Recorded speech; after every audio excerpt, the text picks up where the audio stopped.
आप देख रहे हैं श्री हरि कृपा आश्रम चैनल। संस्थापक स्वामी श्री हरि चैतन्य पुरी जी महाराज।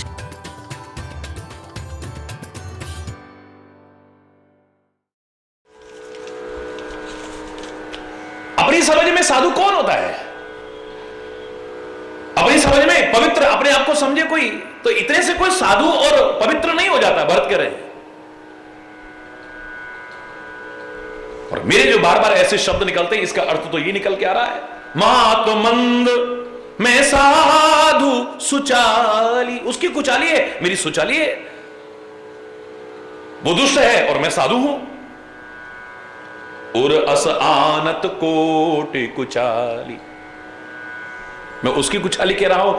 जवान से कहना तो दूर, अगर मन में भी ऐसा आ गया है तो करोड़ों कुचाली के बराबर है ये।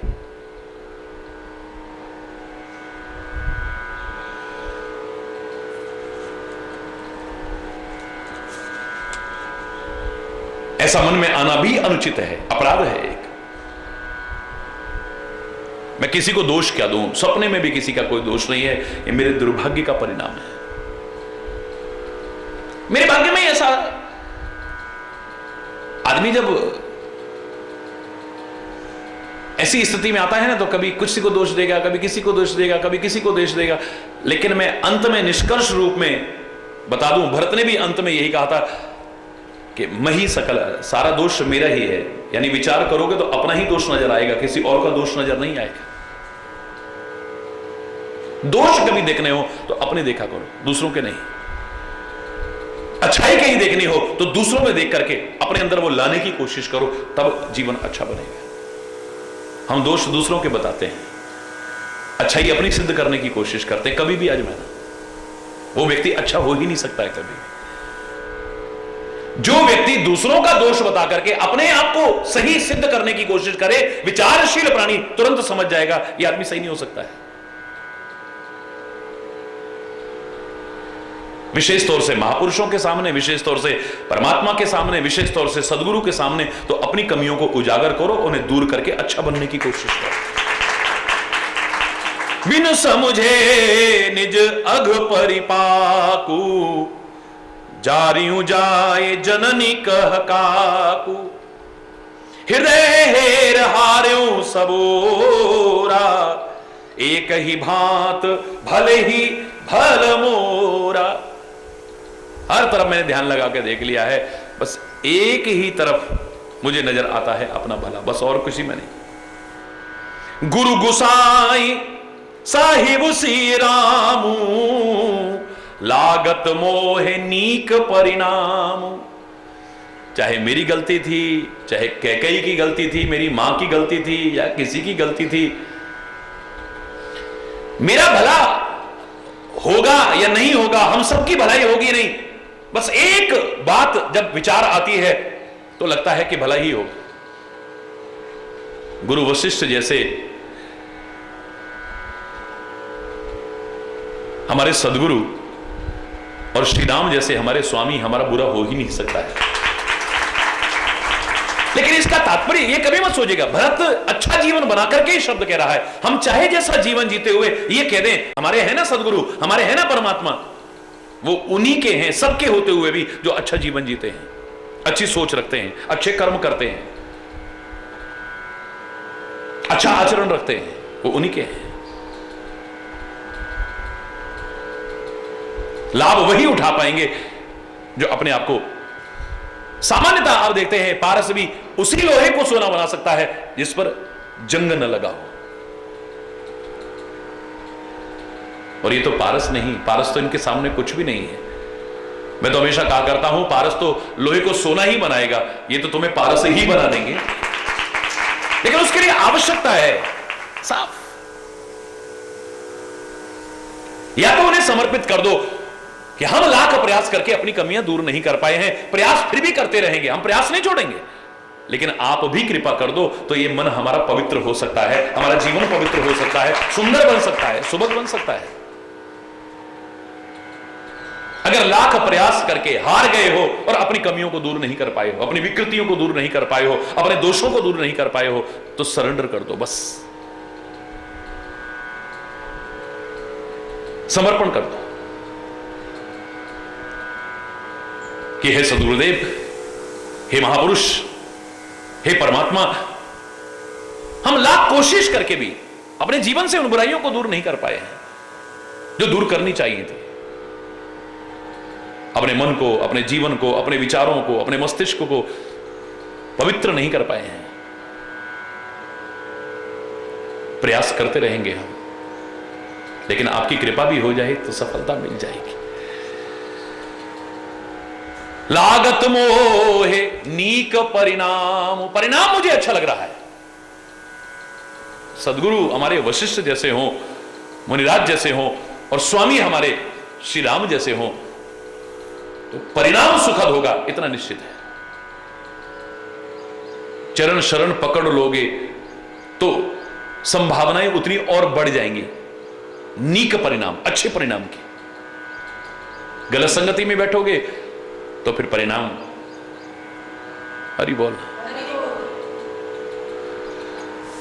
साधु सभा गुरु प्रभु निकट कयों सुथल सती भाव, प्रेम प्रपंच की झूठ फुर जानई मुनि रघुराव। अब यहां झूठ तो चल नहीं सकता। सदगुरु यहां बैठे हैं, परमात्मा यहां बैठे हैं, ये सब जानते हैं, इनके सामने झूठ क्या बोलना। अब ऐसी जगह भी व्यक्ति अगर झूठ बोले तो मैं कहूंगा इससे बड़ा दुर्भाग्य और क्या हो सकता है।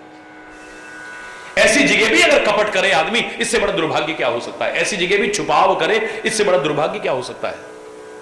ये जानने के बाद भी वो सब कुछ जानते हैं, उनसे कुछ छुपेगा नहीं। मैं दावे से कह रहा हूं, फिर जो हमारा प्रेम है वो स्थिर नहीं रह पाए। कब खत्म हो जाएगा पता भी नहीं चलेगा, पता भी नहीं चलेगा। वो प्रेम कब खत्म हो गया, हमारी भावनाएं कब खत्म हो गई, हमारी भक्ति कब खत्म हो गई, हमारी श्रद्धा कब खत्म हो गई, विश्वास कब खत्म हो गया, पता भी नहीं चलेगा।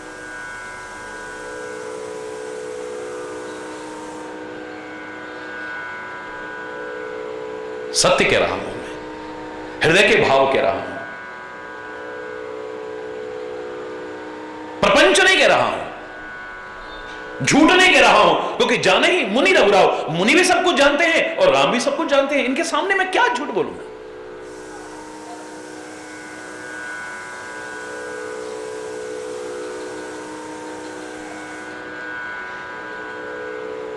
बार बार कहा करता हूं इसलिए कि परमात्मा के सामने, सदगुरु के सामने जैसे हो वैसे आने की कोशिश करो। झूठ मत बोलो, छुपाओ मत करो, कपट मत करो, दुराव मत करो। उतना और दूर होते जाओगे, दूरी बढ़ती चली जाएगी तुम्हारी, करीबीपन उतना कम होता चला जाएगा। जितने वो हमारे नजदीक हैं इतना दुनिया में कोई नजदीक नहीं है। लेकिन अपनी अज्ञानता के कारण, अपनी कमियों के कारण हम बहुत दूर हो जाएंगे। साथ रह करके भी दूर हो जाएंगे, करीब रह करके भी बहुत दूर हो जाएंगे और शायद कभी उस दूरी को फिर पाटने की सामर्थ्य भी विकसित नहीं कर पाएंगे।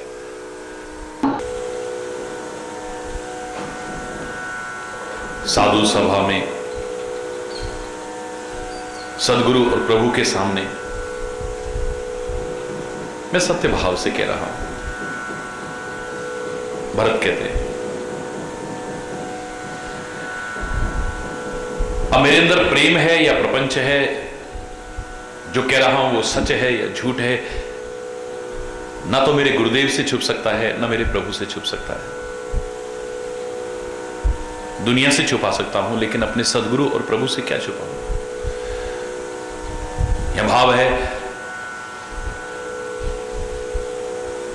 कि उनसे कभी छुपाने की कोशिश भी मत करना।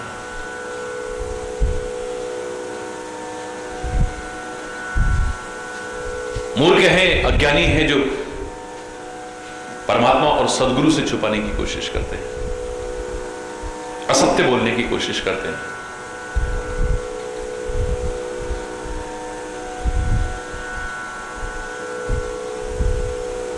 जब हमें मालूम है कि वो सब कुछ जानते हैं तो फिर क्यों छुपाना। अगर हम उनके कृपा पात्र बनना चाहते हैं, उनके प्रिय बनना चाहते हैं,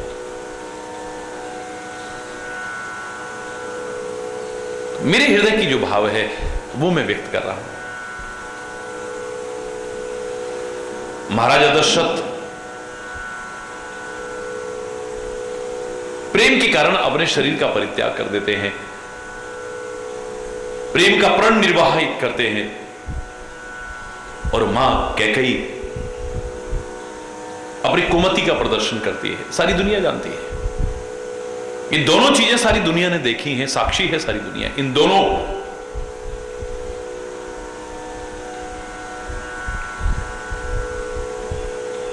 मेरे से माताओं की विकलता और अपने सारे अवधवासियों का दुख देखा नहीं जाता है, जो दुख की आग में जल रहे हैं, जो मुझसे बर्दाश्त नहीं होता है।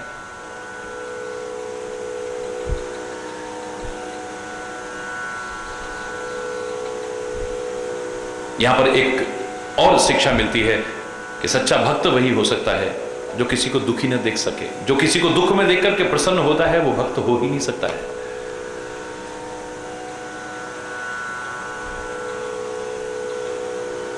और विशेष तरह से अगर उसे यह एहसास हो जाए कि उसका कारण मैं हूं,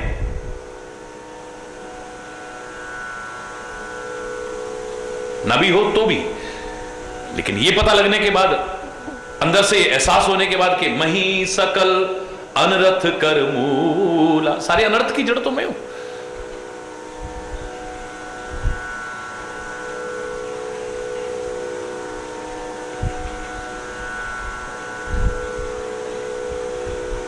ऐसे ऐसे महापुरुष अपने अंदर यह भाव रखे कि कहीं गलती खोजने की आवश्यकता हो तो गलती मेरी है, दूसरे की नहीं है, और हम अपनी गलती का एहसास ना करें,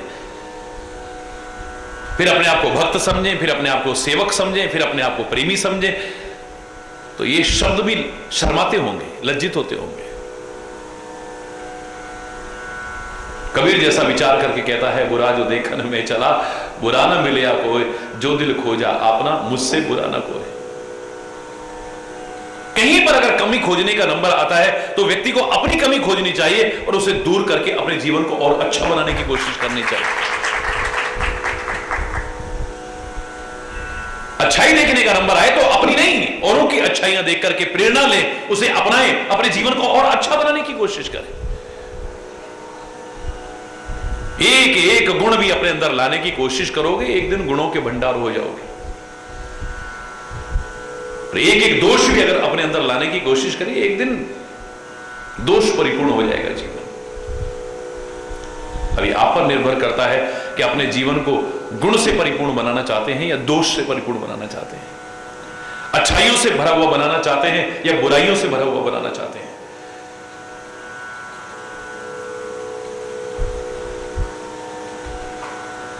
भरत कहते हैं कि सारे अनर्थ की जड़ ये सब देख करके सह रहा हूं,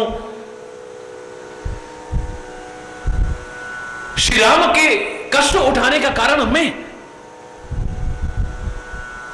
मैं ना होता तो मां किसके राज्य की मांग करती और फिर राम को वनवास क्यों दिलाती।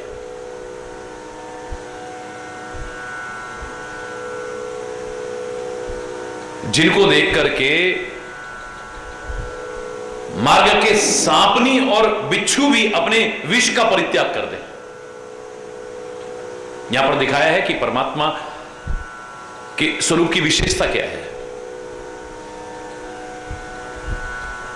और वो विशेषता अपने अंदर भी लाने की कोशिश करें। जो मैंने एक शेर में कहने की कोशिश की थी कि कातिल का इरादा है कत्ल करने का, हमको हरी हमने भी ठानी है कातिल से दुआ लेंगे, हम उससे भी दुआ लेकर के दिखाएंगे। ऐसा हमारा जीवन हो कि एक बार तो शत्रु भी विचार करने पर मजबूर हो जाए, शत्रुता का भाव रखने, हमारा कोई शत्रु ना हो लेकिन जो हमसे शत्रुता रखता है उसके मन में भी आए। श्री राम की उस दिव्य स्वरूप की विशेषता तुलसी ने अनेक जगह पर परिलक्षित की, दर्शन कराया है उसका, अनेक जगह पर दर्शन कराया है। उनके स्वरूप को देख करके कौन मगन नहीं हो गया है। प्रारंभ से ही उसका वर्णन करने में संकोच नहीं किया है कि भगवान श्री राम का जब प्राकट्य हुआ है तो सूर्य अपने रथ सहित वहां पर रुक गए हैं, थक गए हैं, भगवान का लगातार एकटक रूप देख रहे हैं। रात नहीं हो रही है, 1 महीने का 1 दिन हो गया। 1 महीना कैसी छवि होगी। यद्यपि मैंने कहा था कि सुख और आनंद का समय जाते पता नहीं चलता है, और दुख और कष्ट विपत्ति का समय काटे नहीं कटता है। 1 महीना भी कैसे निकल गया ये पता नहीं चला है। लेकिन जिस तरह से लिखा है वहां पर क्या दर्शन करा रहे हैं कि राम की छवि ऐसी है कि सूर्य जो कभी भी अपने प्रकृति के नियमों का उल्लंघन नहीं करता है, निरंतर आगे बढ़ता रहता है, वो भी एक बार रुक गया है, दर्शन करके मगन हो रहा है।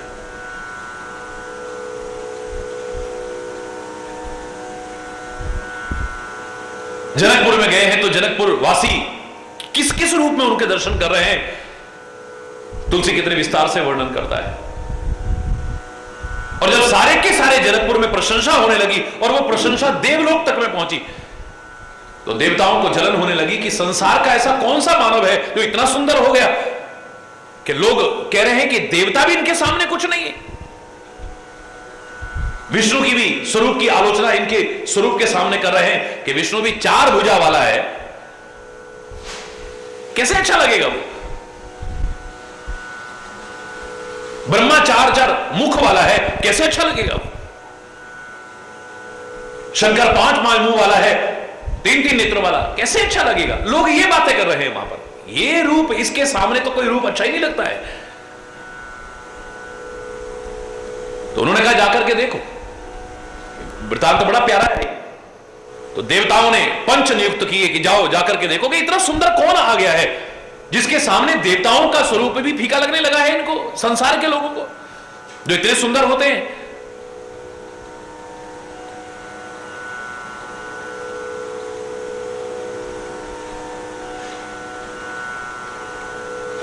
तो ऐसा करो ना, विष्णु भगवान पहले आप ही चले जाओ, एक ही बार में फैसला हो जाएगा, आप सबसे सुंदर हो। और ऐसा करना ना, साथ में लक्ष्मी जी को भी ले जाओ, तो तुरंत निर्णय भी हो जाएगा। ये लोग जल्दी बता देते हैं कि कौन सुंदर है कौन नहीं सुंदर। अब विष्णु भगवान वहां पहुंचे हैं तो कहते हैं ऐसे मगन हो गए कि लक्ष्मी सहित भगवान विष्णु को तो होश ही नहीं। रमा समेत रमापति मोहे, रमा के सहित रमापति मोहित हो गए उस रूप पर, और वहीं मगन होकर के एकटक देखे जा रहे हैं। वहां बात होने लगी, इतना समय हो गया, विष्णु भगवान अभी तक वापस नहीं लौटे हैं, ऐसी क्या बात हो गई है। तो ऐसा करो, आप बुजुर्ग हैं, विधाता आप जाकर के देखो। तो विधाता को भेजा है। अब वहां जब पहुंचे हैं तो तुलसीदास लिखते हैं कि इनको तो बड़ा अफसोस सा होने लगा है। थोड़ी प्रसन्नता हुई कि विष्णु से ज्यादा नेत्रों से मैं दर्शन कर रहा हूं, कितना सुंदर रूप है। भगवान विष्णु के तो 2 ही हैं, मेरे 8 नेत्र हैं, लेकिन 8 ही नयन जान पछताने। 8 ही नेत्र हैं। फिर मन में आया और ज्यादा होते तो कितना अच्छा होता। मेरे से तो किस्मत वाला स्वामी कार्तिकेय है, अगर उस मेरे बाद अगर उसको भेजा गया, उसके तो 6 मुख हैं, 6 पर 2-2 नेत्र हैं, तो 12, मेरे से 1.5 गुने नेत्र। वो आएगा तो भगवान का इस स्वरूप का दर्शन 12 नेत्रों से करेगा, मेरे 8 ही नेत्र हैं। वो भी मगन होकर के रह गए। तो स्वामी कार्तिकेय को भेजा गया है। विदिते 1.5 लोचन लाभु, विधाता से भी 1.5 गुने नेत्रों से मुझे लाभ मिल रहा है भगवान के दर्शन करने का। बड़ा आनंद मग्न हो रहा है। लेकिन मन में आया मेरे बाद मेरे पिताजी आएंगे देखने, उनके 5 मुख हैं और 5 पर 3-3 नेत्र, 15 नेत्र हैं उनके। तो हाय कितने किस्मत वाले हैं, उनको 15 नेत्रों से भगवान का दर्शन मिलेगा। काश मेरी भी आंखें और ज्यादा होती तो और ज्यादा भगवान की इस छवि को मैं देख पाता। लेकिन मन में आया तीसरा नेत्र तो वो खोलेंगे तो सामने वाला जल के खाक हो जाएगा। हरि बोल। तीसरा नेत्र अगर उनका खुल गया तो यहां तो सामने वाला जल के खाक हो जाएगा, प्रलय आ जाएगी। मेरे नेत्र ज्यादा हैं, बड़ा खुश होने लगा है, लेकिन मगन हो गया है वो भी। फिर भगवान शंकर का नंबर आया है, भगवान शंकर को भेजा गया। ये आप जाकर के देखो। अब जब भगवान शंकर दर्शन कर रहे हैं, मेरा कथा सुनाना उद्देश्य नहीं है, लेकिन मैं जो कहना चाह रहा हूं उसे ध्यान से सुनिएगा। तुलसी लिखते हैं, नयन पंचदश अति प्रिय लागे, नयन पंचदश, 15 नेत्र इतने प्यारे लग रहे हैं। अब यहां पर रुक जाओ, बाद में इंद्र भी आएगा, उसके 1000 वो गोप्रिय नेत्र 1000 नेत्रों में परिवर्तित हो जाएंगे। वो 1000 नेत्रों से भगवान के दर्शन करेगा, सारे उसकी प्रशंसा करेंगे, देवता भी पुष्प वृष्टि करेंगे, अलग विषय है। लेकिन मैं जो कहना चाह रहा हूं, नयन पंचदश अति प्रिय लागे, 15 नेत्र भगवान शंकर को बड़े प्रिय लग रहे हैं, यानी 15 नेत्रों से भगवान का दर्शन कर रहे हैं। इन 15 में तो 5 नेत्र वो हैं जिनके खुलने पर सामने वाला जल के खाक हो जाए।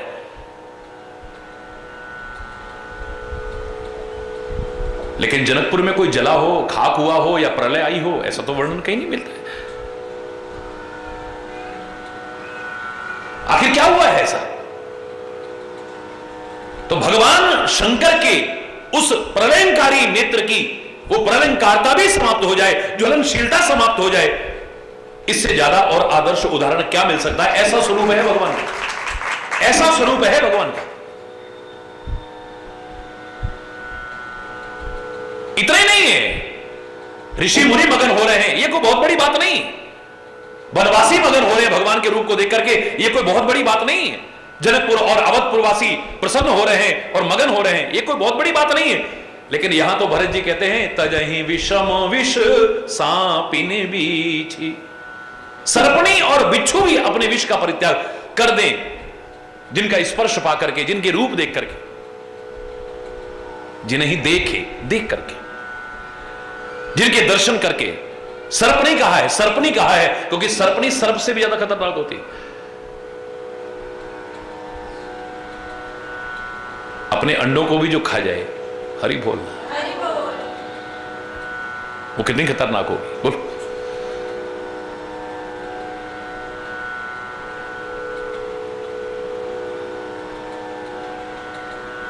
सर्प से भी खतरनाक वो सर्पणी, इसलिए कहा है सांपिन और बिच्छी, बिच्छुए जो होते हैं वो अपने विष का परित्याग कर दें, जिन्हें देख करके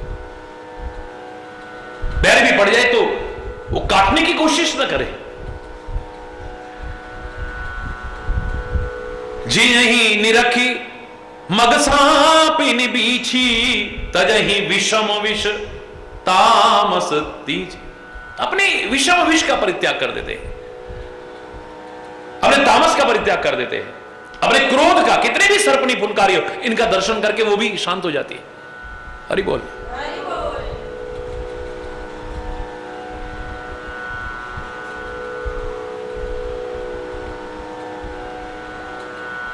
एक जगह और रामायण में लिखा, बाघ सन्मुख गए न खाई। बाघ ये नहीं देखता है, शेर ये नहीं देखता है कि सामने कौन है, लेकिन जंगल में वो बाघ और शेर भी मिलते थे तो वो भी खाते नहीं थे, वो भी अपनी हिंसा का परित्याग कर देते थे। बाघ भी जिनके सामने आकर के अपनी स्वाभाविक हिंसा का परित्याग कर दे, कैसा स्वरूप होगा वो? जिनकी बहन को कुरूप किया हो, नाक कान काट दिए हो, जो बदला लेने आए हैं वो खरदूषण, जब इनके दर्शन करते हैं तो मालूम है क्या कहते हैं? यद्यपि भगनी कीन कुरूपा वद लायक नहीं पुरुष अनुपा। यद्यपि इन्होंने हमारी बहन को कुरूप किया है, इनको मृत्युदंड देना चाहिए था, लेकिन वध लायक नहीं, इनको मारने को मन नहीं कर रहा है, वध के लायक नहीं है।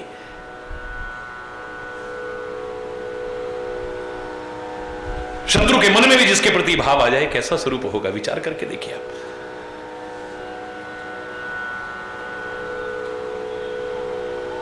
एक बात और आई है तो कहे बिना नहीं रहूंगा कि जब सेतु का निर्माण होने लगा और संख्या पर ध्यान गया कि कितनी मानव संख्या है, भगवान राम कहते तो गड़बड़ हो जाएगा, इतने से पुल पर इतने लोग कैसे पार करेंगे? असंभव कुछ नहीं है, असंभव भी संभव हो गया है। सागर पर सेतु का निर्माण हो गया, पानी पर पत्थर तैर रहे हैं, बड़ा भारी एक असंभव संभव करके दिखाया है। लेकिन इतनी बड़ी सेना को भगदड़ मच जाएगी तो कैसे पार करूंगा मैं? तो भगवान श्री राम कहते हैं आप सारे के सारे किनारे खड़े रहना, एक बार मैं देख तो आऊं इसको। जब चलने लगे हैं, काफी दूर आगे पहुंच गए हैं, तो इतनी देर में तो दृश्य बदल गया है। सागर का पानी तो कहीं नजर ही नहीं आ रहा है। आप पढ़ के देखिए। देखन कहूं प्रभु करुणा कंदा, प्रगट भय सब जलचर वृंदा। भगवान को देखने के लिए जितने भी जल जीव थे सारे के सारे ऊपर प्रकट हो गए। तिनकी ओट ना देखिए बारी, उनकी ओट में जल भी दिखा है, इतने जीव प्रकट हो गए। सारा सागर जल जीवों से भर गया है। एक एक ऐसा है जो एक दूसरे को भी खा जाए, इतने भयानक भयानक है। लेकिन सब देख करके मगन हो रहे हैं भगवान का रूप। जलचर जीव भी भगवान की उस रूप माधुरी का जादू किस पर नहीं चला होगा। और फिर भगवान खुद चलाना चाहें, बीच में जाकर के खड़े हैं सबको दर्शन देने के लिए, तो फिर कैसे नहीं चलेगा। सारे के सारे जलजीव प्रकट हो गए, सारे के सारे रूप में मगन हो गए। जब देखा कि सारे मगन हो गए हैं, भगवान इशारा करते हैं चलो। तो कुछ तो पुल पर चलते हैं, कुछ आकाश मार्ग से उड़ते हुए जाते हैं, लेकिन अपर जल चरण ऊपर चढ़ चढ़ पा रही जाएं। देखा कि सारे मगन हो चुके हैं, किसी को कोई होश नहीं है, और ये भी भगवान के इशारे पर इतने मस्त हो जाते हैं, सारे के सारे चलते हैं और उनके ऊपर चल करके सागर को पार कर जाते हैं। अपर जलचर, जितने बच गए हैं लोग, तो जितने बचे थे वो सारे के सारे उन जलचरों के ऊपर चल चल करके पार हो जाते हैं।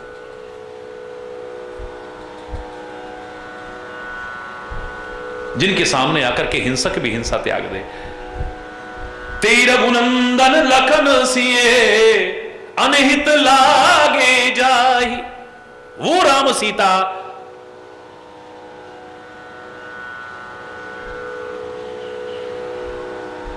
जिसको अपने शत्रु जान पड़े। हरि बोल। जो 14 वर्ष के लिए अपने से दूर करने की कोशिश करे, कैसा होगा। तासुत में तज दुसह दुख देव सहाय का। और क्या बर्दाश्त कराना चाहता है परमात्मा। मैं उसका बेटा हूं जिसे वो राम इतने शत्रुवत लगे कि अपने से दूर कर रही है।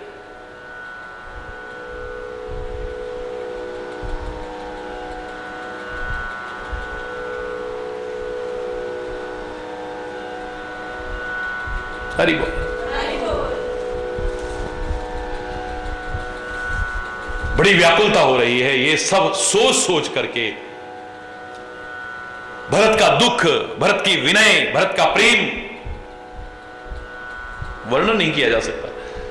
सब सभा शोक में मगन, उनके वचनों को सुनकर के ये हालत हो गई। ऐसे लगता है कि कमल के बन को पाला मार गया हो।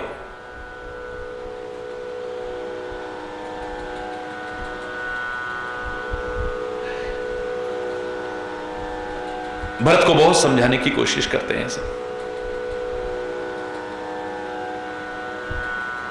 कि तुम अपने हृदय में इस प्रकार की भावना मत लाओ। हे भरत, श्री राम का प्रेमी तुम्हारे जैसा न हुआ था, न आज है और न आगे होने वाला है।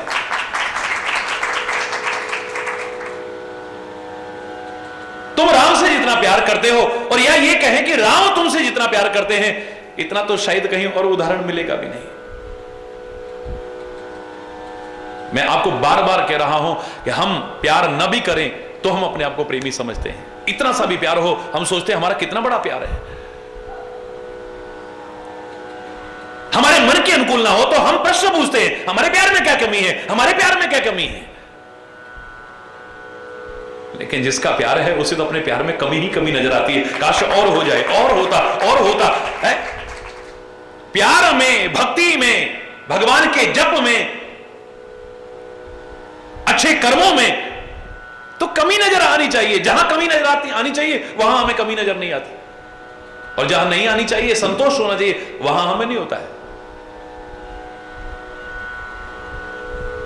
जो धन चाहता है, कितना भी उसके पास हो जाए, उसे लगता है और हो जाए, और हो जाए, और हो जाए, और हो जाए। हरि बोल। जो मान सम्मान चाहता है, कितना भी उसका मान सम्मान हो जाए, पर उसे लगता है अभी कम है, और हो जाए, और हो जाए, और हो जाए।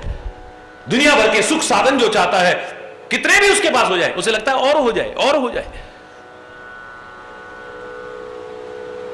पद वैभव चाहता है, कितना भी ऊंचे पद पे चला जाए, लगता है और हो जाए और हो जाए और इससे आगे का पद मिल जाए और इससे और आगे, मन तृप्त नहीं होता है कभी।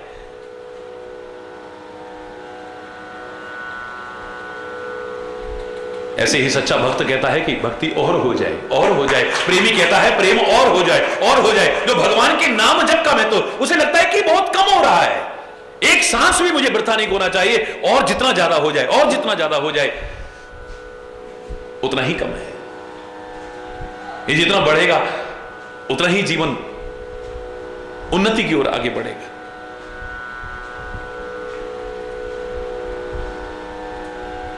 हरि बोल, हरि बोल।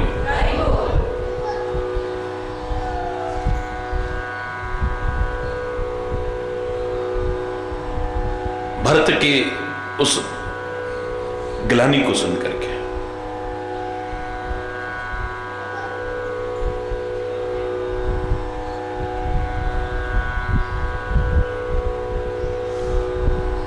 वशिष्ठ भी बहुत तरह से समझाते हैं, गुरुदेव भी समझाते हैं और परमात्मा भी समझाते हैं।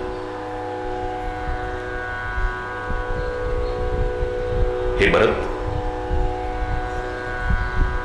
तुम अपने हृदय में ग्लानि व्यर्थ में कर रहे हो। तीनों कालों में और तीनों लोकों में तुम्हारे जैसा पुण्यात्मा न कोई हुआ था, न कोई है और न कभी होगा।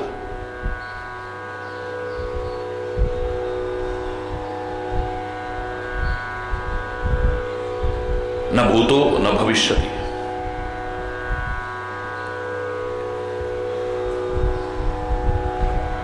मेरे मत में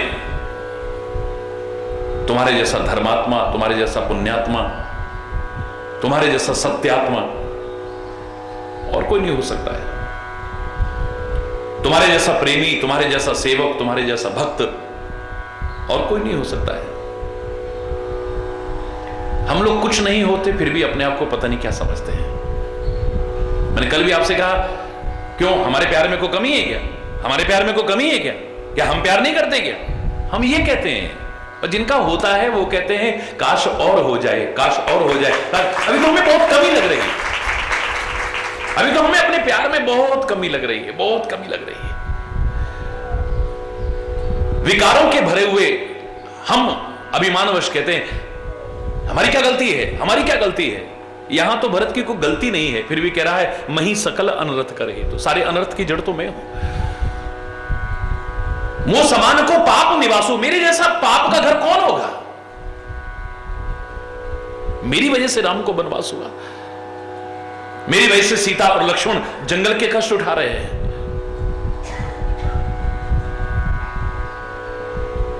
मैंने आपसे कहा था कि लोग तुम्हें क्या समझते हैं, तुम्हारा मन तुम्हें क्या समझता है,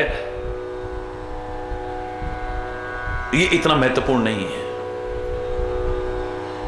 लेकिन तुम्हारी आत्मा अगर कभी शांत होकर के निष्पक्ष आवाज सुनो, वो तुम्हें क्या समझती है, या सच्चा महात्मा तुम्हें क्या समझता है, या परमात्मा तुम्हें क्या समझता है, महत्वपूर्ण वो है।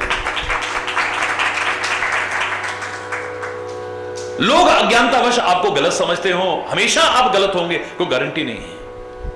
लोग अज्ञानता के कारण आपको बहुत अच्छा समझते हो, हमेशा आप अच्छे होंगे इसकी भी कोई गारंटी नहीं है। सज्जनों की निगाह में, भक्तों की निगाह में, संतों की निगाह में, महापुरुषों की निगाह में, अपनी आत्मा की निगाह में, परमात्मा की निगाह में आप कैसे हैं। और दुनिया आपको कितना भी सर्टिफिकेट दे दे कि आप बहुत अच्छे हो, पुण्यात्मा हो, धर्मात्मा हो, वो कोई मायने नहीं रखता है। लाख सर्टिफिकेट दुनिया दे दे, सच्चा सर्टिफिकेट वो है जो तुम्हारी आत्मा दे, या कोई महात्मा दे, या परमात्मा आपको दे, वो सर्टिफिकेट। और भरत का प्रसंग जब हमने प्रारंभ किया था, यही तो आपसे कहा था।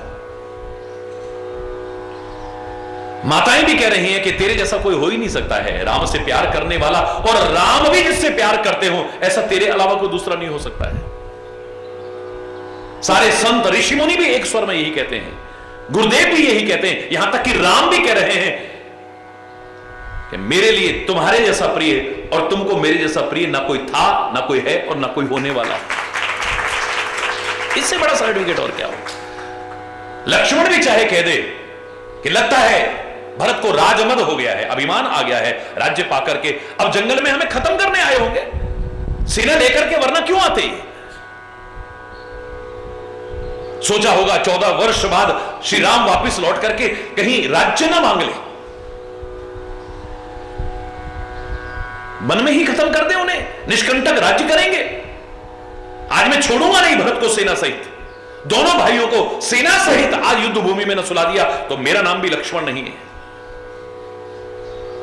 आकाशवाणी भी कहती है मूर्ख लोग एकदम से ऐसे किसी के बारे में निष्कर्ष लेकर के कदम उठाते हैं और पछताते हैं बाद में।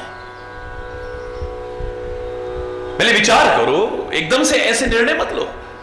श्री राम भी समझाते हैं और राम फिर भरत के बारे में एक ही बात कहते हैं, हे लखन, बस इससे ज्यादा नहीं कह सकता हूं कि भरत ही हो ना राजमत। दुनिया में प्रभुता पाए काहि मद नाही। दुनिया में ऐसा कौन हो सकता है जिसको प्रभुता पाकर के मद ना आ गया हो, अहंकार ना आ गया हो, नशे में चूर ना हो गया हो। लेकिन दुनिया का राज्य नहीं, अयोध्या का राज्य नहीं, ब्रह्मा विष्णु महेश का पद भी अगर मिल जाए, मेरे भरत को और मेरे सच्चे भक्त को कभी अभिमान नहीं आ सकता। मेरा भरत कभी अभिमान नहीं कर सकता है, उसमें मद नहीं आ सकता है। मजा तब है जब वो तुम्हारी गारंटी दे। कभी शांत होकर के विचार करो, तुम्हारी आत्मा ही तुम्हें धिक्कारे, तुम्हारी महात्मा ही तुम्हें धिक्कारे, तुम्हारे सदगुरुदेव तुम्हें धिक्कारे या परमात्मा तुम्हें धिक्कारे, तो इससे बड़ी शर्म की बात और क्या हो सकती है? और बड़ी सभा में वो तुम्हारी प्रशंसा करें, इससे बड़ी गौरव की बात और क्या हो सकती है? ये सारे इतिहास को पढ़ने का, सुनने का, सुनाने का उद्देश्य क्या है कि तुम भी ऐसे बनो।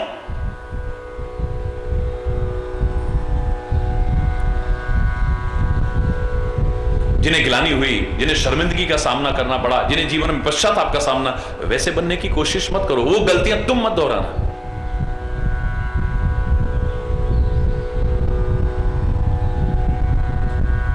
श्री राम कह रहे हैं, तीन काल त्रिभुवन मत मोरे, मेरे मत में, यानी परमात्मा के मत में। पुण्य से लोग तात तर तोरे, जितने भी पुण्यात्मा है सब तेरे से नीचे हैं, तेरे से ऊपर नहीं हो सकता कोई।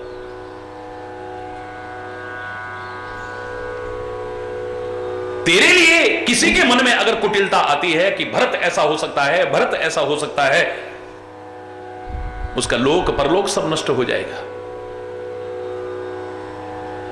बिना विचारे भक्तों के बारे में, संतों के बारे में, महापुरुषों के बारे में जो किसी प्रकार की भी टिप्पणी करने लगते हैं, कुटिलता मन में आ जाती है, उनका लोक और परलोक नष्ट हो जाता है।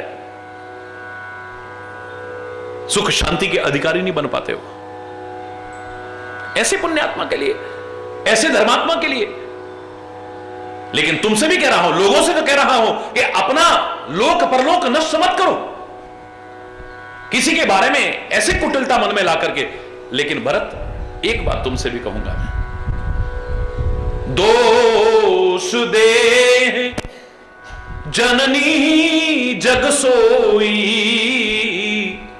जिन गुरु साधु सभा नहीं से। अपनी मां को दोष वो देते हैं जिन्होंने गुरुओं और संतों की सभा का सेवन नहीं किया है, जिन्होंने सत्संग नहीं किया है, गुरु की सेवा नहीं की है। जन्म देने वाली मां का ऋण लाख जन्म लेकर के भी चुकाया नहीं जा सकता है। पहली अगर परमात्मा की स्वरूप कोई हमारे सामने है तो हमारी मां है। भारतीय संस्कृति तो मातृ प्रधान संस्कृति है, वंदे मातरम, मातृ प्रधान संस्कृति है, जहां जननी जन्मभूमि से स्वर्गाद अपि गरीयसी, मां और मातृभूमि को स्वर्ग से भी बढ़कर के बताया है। किसी प्रकार से भी उसके लिए इस प्रकार के शब्द कहना या उसको दोष देना यह उचित नहीं है। इतात ईश अधीन जीव गति, यानी तुम इतना जान लो कि जीव की जो गति है ये ईश्वर के अधीन है। कुछ चीजें ऐसी हैं ये व्यक्ति के हाथ में नहीं है।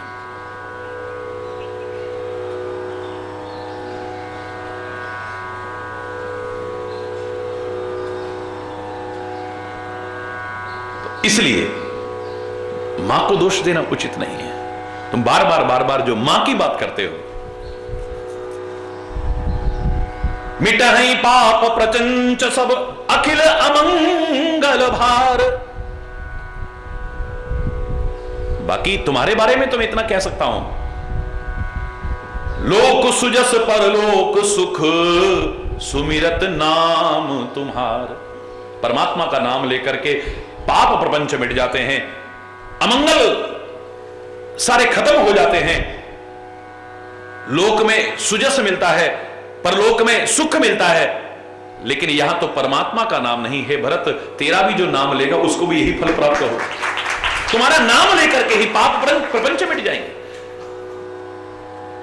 तभी तो कहते हैं भगवान की अगर शरण न ले पाओ तो किसी सच्चे संत या भक्त की शरण ले लो, सच्चे भक्त या संत की। अगर तुम्हें परमात्मा की शरण नहीं मिल पा रही है,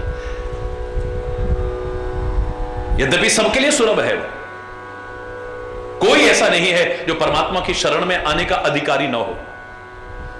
दुनिया में लोग कह सकते हैं ये वहां जा सकता है, ये वहां जा सकता है, ये वहां नहीं जा सकता, ये वहां, लोगों ने किस तरह के विचार रखे होंगे अलग है, लेकिन परमात्मा की भक्ति करने के लिए, परमात्मा की चरण शरण के लिए हर कोई स्वतंत्र है, हर एक को खुला निमंत्रण है, कोई भी आ सकता है।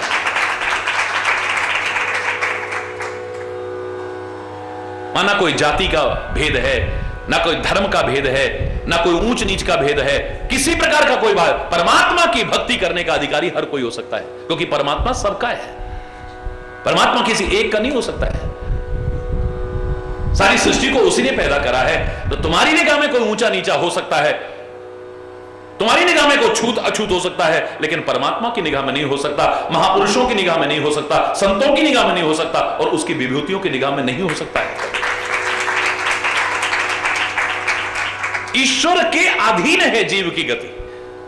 कुछ चीजें ऐसी हैं कि व्यक्ति का वश नहीं चलता है, वहां वो अपना प्रयास कर सकता है खाली।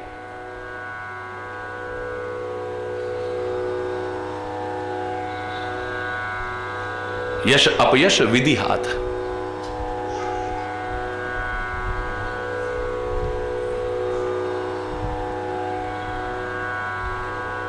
जन्म मृत्यु यश अपयश, ये कुछ चीजें ऐसी हैं,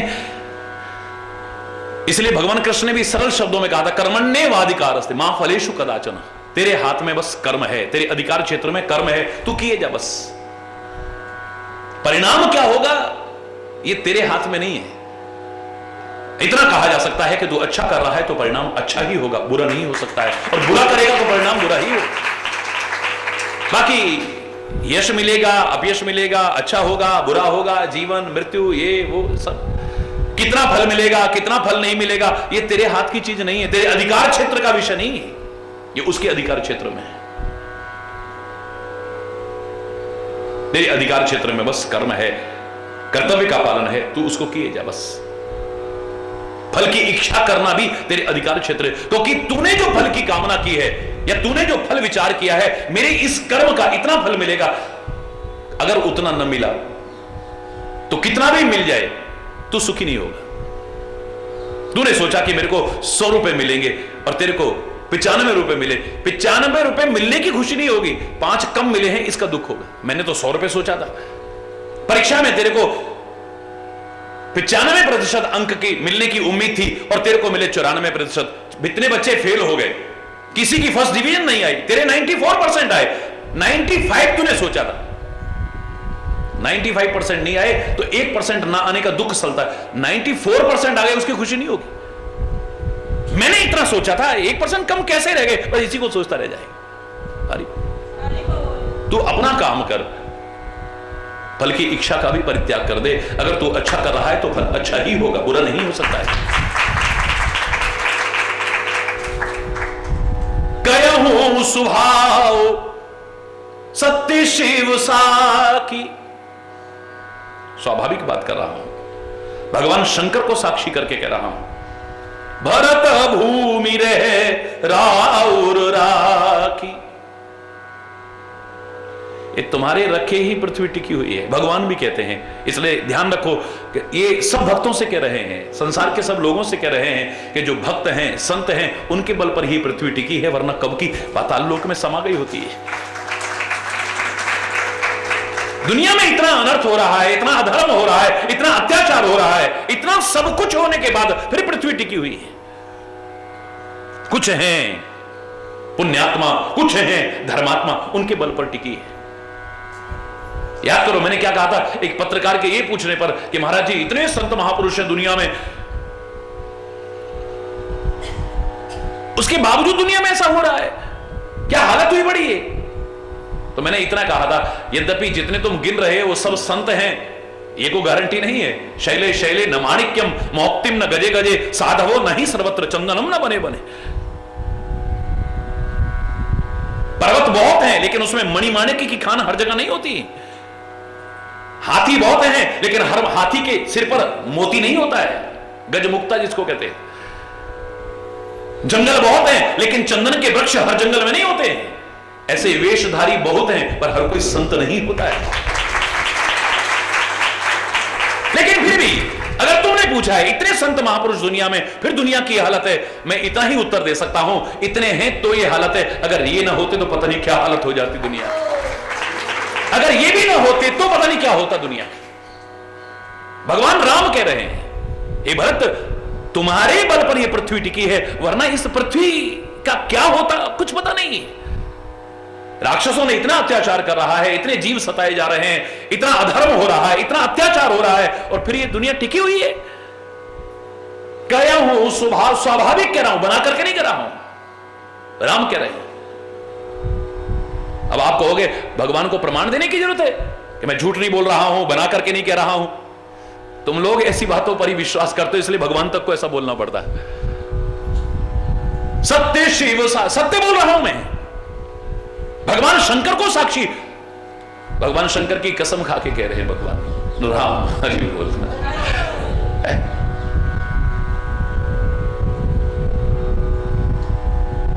तुलसीदास को भी कहना पड़ा है, वरना उसको क्या आवश्यकता है। तुम हनुमान चालीसा पढ़ो न पढ़ो, तुम्हें लाभ मिलेगा, क्या मिलेगा, कितना मिलेगा, उसको क्या जबरदस्ती। फिर कसम भी खा रहा है, जो यह पढ़े हनुमान चालीसा ओ ये सिद्ध साखी गौरीसा। भगवान शंकर की कसम खा कह रहा हूं, साक्षी रख करके कह रहा हूं।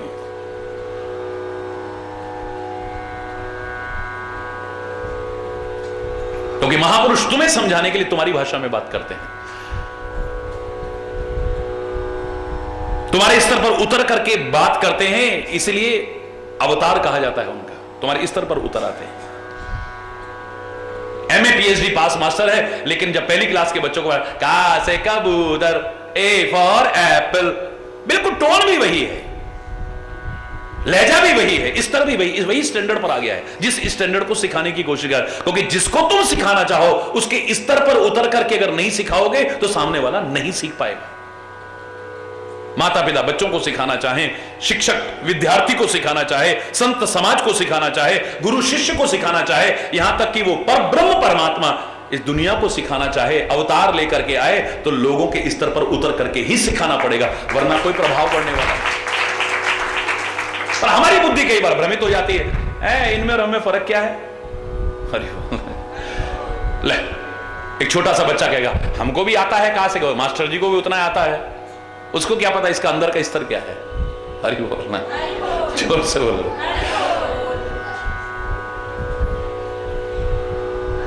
कहूं सुभाव सत्य शिव साखी, भरत भूमि रह राउर राखी। ये तुम्हारी रखी भूमि है, तुम्हारे रखने पर रखी हुई भूमि है। यानी अगर आप लोग इसे रखोगे तो पृथ्वी रहेगी, वरना ये कब रसातल में चली जाएगी पता भी नहीं चलेगा।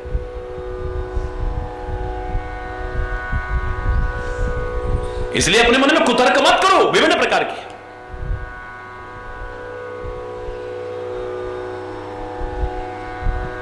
भक्ति में तो तर्क की भी गुंजाइश नहीं है।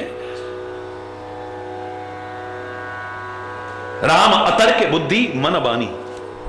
बुद्धि में भी कोई तर्क आ गया ना, ऐसा क्यों ऐसा क्यों, भक्ति खत्म, प्यार खत्म, श्रद्धा खत्म, विश्वास खत्म, एक सेकंड लगेगा। मन में भी अगर आ गया तो हमारा सब कुछ खत्म हो जाएगा। वाणी पर आ गया तो फिर तो कितना बड़ा अपराध कर देंगे शायद उसका एहसास हमें नहीं है। भक्ति भाव प्रधान है, तर्क प्रधान नहीं है। ज्ञान में हमेशा मैंने कहा, ज्ञान में तर्क की गुंजाइश हो सकती है कि तर्क करके आप अपना ज्ञान बढ़ा सकते हो, लेकिन कुतर्क तो वहां भी नहीं। हरि बोल।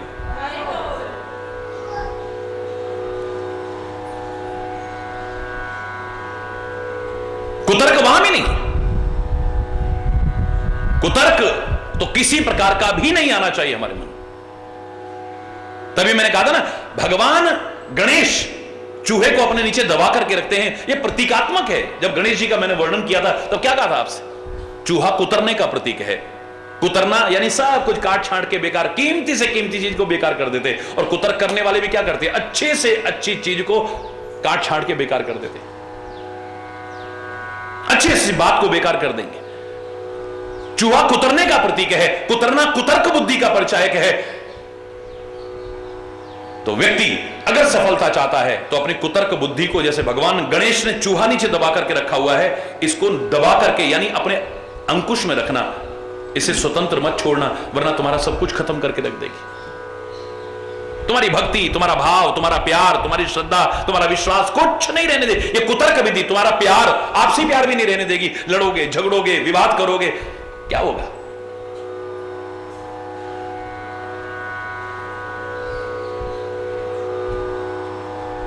ता तो कुतर्क करहु जन जाए, वैर प्रेम नहीं दुरहि दुराए। तुम्हारे मन में प्रेम है, तुम्हारे मन में वैर है, ये छुपाए छुपेगा थोड़ी ना। तुम लाख कोशिश करो तब नहीं छुपेगा। फिर सामने सदगुरु बैठे हो, सामने भगवान बैठे हो, तुम्हें बार बार ये सब कहने की आवश्यकता नहीं है। वैर और प्रेम छुपाए नहीं छुपता है। हरि बोल। लाख कोशिश बनने की कोशिश करे आदमी, लाख, पर ताड़ने वाले कयामत की नजर रखते हैं। लिफाफा देख के मजमून भांप लेते हैं, इसमें क्या लिखा है। हरि बोल। वो कहें न कहें एक अलग विषय हो सकता है। हो सकता है कई बार वो सब कुछ जानने के बाद भी न कहें, ये उनकी महानता हो सकती है, या किस वजह से नहीं कह रहे हैं एक अलग विषय हो सकता है। लेकिन ये मत सोचना कभी कि वो जानते नहीं है। तो वैर और प्रेम कभी छुपाए नहीं छुप सकता है।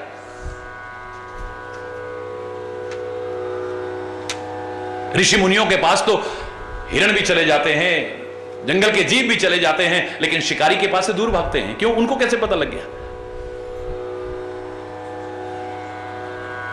लाख बनने की कोशिश करे आदमी, लाख बनने की कोशिश करे। मुनियों की कुटिया में वही हिरण ऐसे ही स्वच्छंद विचरण करते हैं, लेकिन शिकारी को देखते ही दूर भागते हैं। जानवर पहचान सकता है, उसको अपने पराई की पहचान हो जाती है, तो इंसान नहीं पहचानेगा। और इंसान क्या, यहां तो साक्षात भगवान बैठा है, उसको बताने की आवश्यकता पड़ेगी। हित अनहित पशु पक्षी न जाना, बोलो मेरे साथ, हित अनहित पशु पक्षी न जाना, मानुष तन गुण ज्ञान निधाना, मानुष तन गुण ज्ञान निधाना। अपना भला बुरा, हित अनित तो पशु पक्षी भी पहचानते हैं। दिन भर कई जानवर घूम आएंगे, शाम को अपने खूंटे पे आ जाते हैं, अपने मालिक को पहचानते हैं, अपने घर को पहचानते हैं। काश तुम भी कहां कहां भटक रहे हो, वापिस अपने सही खूंटे पर यानी सही स्थल पर पहुंच जाओ तो तुम्हारी जिंदगी संवर जाए। सारी जिंदगी भटकते रहे हो, कभी तुम्हें समझ आ जाए तब वापिस लौट आओ, सही राह पर लौट आओ, सही दिशा में लौट आओ, सही जगह पर लौट आओ। तो लोगों ने कहावत भी बनाई है, सुबह का भूला शाम को भी घर लौटा है तो भूला नहीं कहलाता है। हरि बोल, जोर से बोल।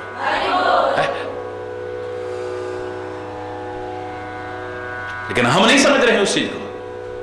भगवान राम अपने मुख से कह रहे हैं कि आश्चर्य की बात है, हित अनित पशु पक्षियों को मालूम है, छोटे से छोटे जीव को मालूम है, इसमें मेरी भलाई है, इसमें मेरी बुराई है, इसमें मेरी जीवन रहेगा या इसमें मेरी जिंदगी जाएगी, इसमें मुझे यश मिलेगा, इसमें अपयश मिलेगा, इसमें अच्छा होगा, इसमें बुरा होगा। छोटे से छोटे जानवर को ये जानकारी है। लेकिन इंसान जिसके पास बुद्धि है, जिसके पास विवेक है, जिसे महापुरुषों का संदेश मिल रहा है, ये फिर गलतियां करे तो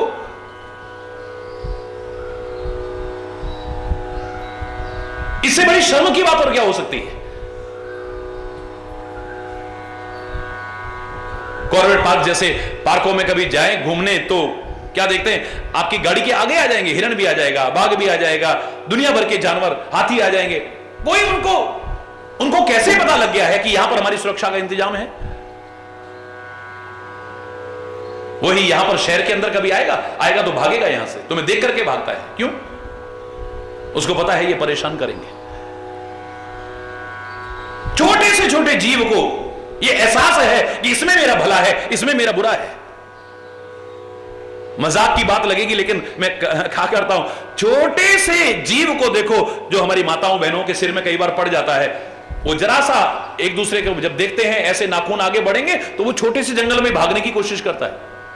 जू कहते हो, क्या कहते हो? छोटा सा जीव, कैसे पता लगा उसे ये जो नाखून बढ़ रहे हैं ये मेरी जिंदगी को लेने वाले बन जाएंगे? उसको भी अपनी जिंदगी प्यारी है। अगर इनके चंगुल में मैं आ गया मेरी जान जा सकती है। आदमी लड़ाई झगड़ा कर रहा है, इसको पता नहीं कि इसमें मेरी जान जा सकती है, दूसरे को ही क्या मारूंगा, मैं भी तो मर सकता हूं। शराब पी रहा है, नशा कर रहा है, लड़ाई झगड़ा कर रहा है, गंदे ऐब कर रहा है, क्या इसको पता नहीं कि इसमें मेरी जिंदगी जा सकती है, इसमें मेरी भलाई है बुराई? कभी शांति से सोचा इसने? जानवरों को पता है, छोटे छोटे कीट मकोड़े को पता है। भगवान राम अपने मुख से कह रहे हैं, लेकिन आश्चर्य है, मानुष्य गुणों का भंडार है, ज्ञान का भंडार है, लेकिन इसे अपने भले बुरे की पहचान नहीं है।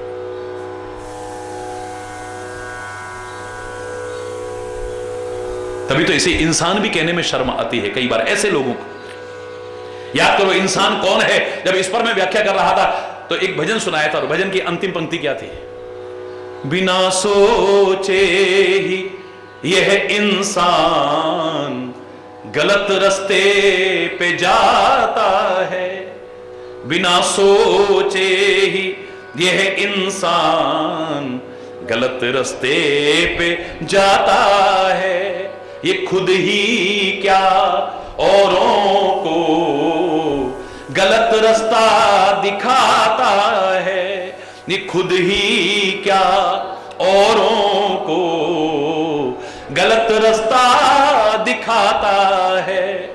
जो गिरतों को उठाता है उसे इंसान कहते हैं, जो गिरतों को उठाता है उसे इंसान कहते हैं। रहे इंसानियत जिसमें उसे इंसान कहते हैं। पराया दर्द पहचाने उसे इंसान कहते हैं। किसी के काम जो आए उसे इंसान कहते हैं। बहुत कुछ सुनाया था इसमें, तो क्या कहा था? बिना सोचे ही यह इंसान गलत बिना सोचे समझे कि जो मैं कर रहा हूं इसमें मेरा भला होगा या बुरा होगा, हित होगा या अनहित होगा, जीवन का उत्थान होगा या पतन होगा, लाभ होगा या हानि होगी, जीवन रहेगा या जीवन जाएगा, चाहे जो करता जा रहा है बस। बिना सोचे ही यह इंसान गलत रास्ते पे जाता है और खुद ही क्या औरों को गलत रास्ता दिखाता है। अपनी मति तो खराब करी करी, औरों को भी लेकर डूबेगी। हरि बोल। औरों को भी लेकर के डूबेंगे। ऐसे व्यक्ति को तो इंसान कहने में भी शर्म आती है। वो इंसान कैसा हो सकता है? जो खुद उठे और औरों को उठाने की कोशिश करे वही इंसान हो सकता है। खुद अपना भला करे और औरों का भला करने लायक बने वो इंसान हो सकता है।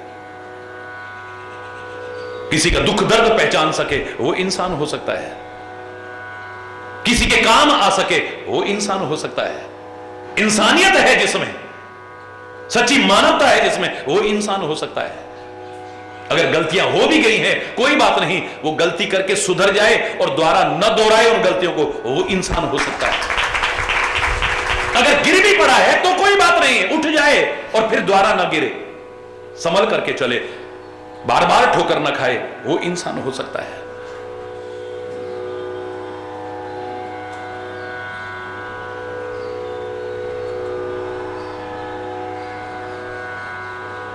हे भरत, ज्यादा नहीं कहता मैं इतना जानता हूं, सत्य के प्रण को निभाने के लिए हमारे पिता ने अपने प्राण त्याग दिए हैं। हरि बोल, जोर से बोलो। सत्य का व्रत पालन करने के लिए, सत्य का प्रण निभाने के लिए अपने प्राण सहर्ष त्याग दिए, उन्हें हंसते हंसते त्याग दिए हैं, तिनके की तरह त्याग दिए, तिनके की तरह। प्रिय तनु तृण एव परिहरे, जो शरीर सबको इतना प्यारा है, तिनके की तरह त्याग दिया है।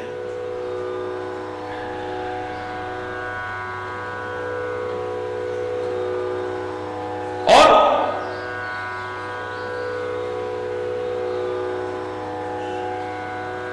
उसी वचन को निभाने के लिए मैं यहां वन में आया हूं। अब मेरे मन में बस एक ही असमंजस है कि जिस वचन के लिए पिता ने प्राण त्याग दिए हो, उसको कैसे टेक। हे भरत, मैं उस वचन का परित्याग कैसे करूं, यह असमंजस है। हालांकि उससे भी बड़ा असमंजस एक और है कि तुम्हारे प्रेम का परित्याग कैसे करूं। हरि बोल।